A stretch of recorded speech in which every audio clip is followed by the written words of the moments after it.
चलिए सुनते हैं दिल को छू जाने वाली कहानी। कुसुम नेहा के लिए दूध लेने रसोई घर में गई थी। जब उसने कुसुम की चीख सुनी तो वह दौड़कर रसोई घर में गया। वहां जाकर उसने जो देखा तो उसके पांव के नीचे से जमीन निकल गई। कुसुम के कपड़ों में आग लगी थी। निहाल भागकर कमरे में गया और लोई उसके ऊपर डालकर आग बुझाने की कोशिश करने लगा। अब तक और लोग भी जमा हो गए थे। किसी तरह से आग तो बुझ गई, पर कुसुम को न बचा सका। निहाल एक सीधा साधा मेहनती इंसान था। 3 साल पहले ही उसकी कुसुम से शादी हुई थी। वह अपनी पत्नी के साथ बहुत खुश था। नेहा के जन्म के बाद तो दोनों और भी खुश थे। निहाल बस अपने काम से काम रखता था। उसने किस्तों पर एक कमरे वाला एक फ्लैट भी ले लिया था। वह अपने काम से ही मतलब रखता था। जिंदगी बड़ी अच्छे से चल रही थी। आज अचानक उस पर मुसीबतों का पहाड़ टूट पड़ा था। उसे कुछ समझ नहीं आ रहा था, कैसे जिएगा कुसुम के बिना। छोटी नेहा का क्या होगा, यही विचार उसे खाए जा रहे थे।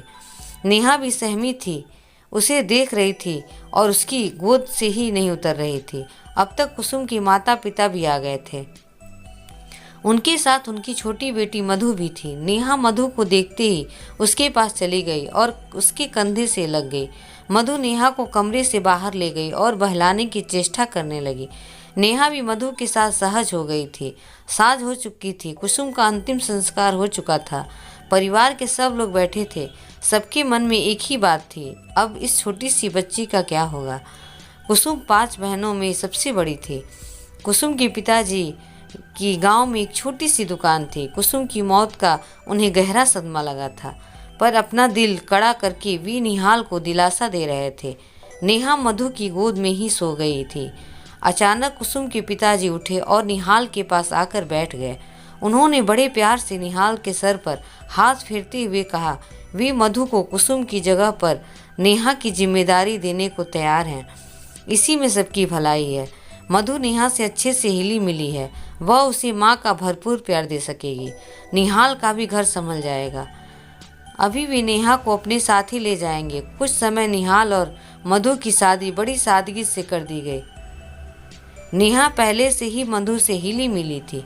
वह जल्दी सहज हो गई और उसे ही माँ समझने लगी।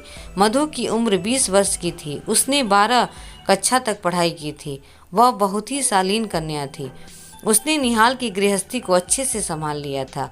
समय तेजी से बढ़ता गया। नेहा को भी स्कूल में दाखिल करा दिया गया। अब वो तोतली बातों से घर भर को बहलाती रहती। जल्दी उसका अपना भी बेटा हो गया, पर मधु के नेहा के प्रति प्यार में कोई कमी नहीं आई।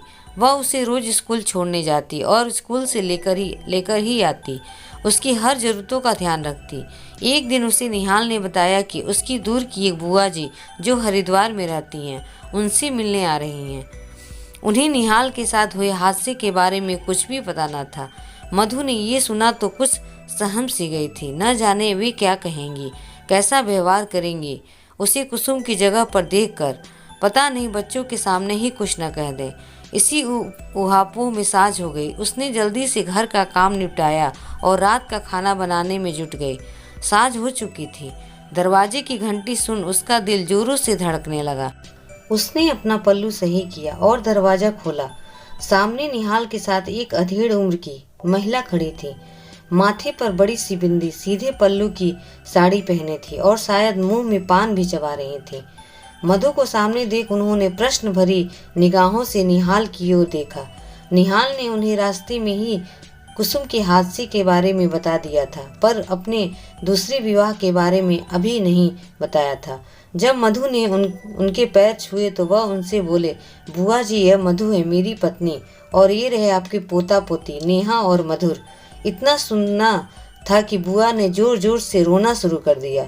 उन्होंने नेहा को गोदी में उठा लिया और जोर जोर से कहने लगी, हाय रे नियति, इस छोटी सी बच्ची को सौतेली माँ को सौंप दिया। हे भगवान, अब क्या होगा इस बच्ची का। नेहा हैरान थी कि यह क्या हो रहा है। वह बुआ जी से अपने को छुड़ाकर मधु से लिपट गई। निहाल ने उन्हें बहुत समझाने की कोशिश की, पर वे शांत ही न हो रही थी। निहाल उन्हें किसी तरह से शांत कर कमरा में ले गया था। बच्चे भी सहमे हुए थे। आखिर नेहा मधु से पूछने लगी, माँ, सौतेली माँ क्या होती है। मधु ने उसे सीने से लगा लिया और बेतहासा चूमते हुए कहने लगी, माँ बस माँ ही होती है, जैसे मैं हूँ तुम्हारी। अगर कहानी पसंद आई हो तो प्लीज़ लाइक एंड सब्सक्राइब ज़रूर करें।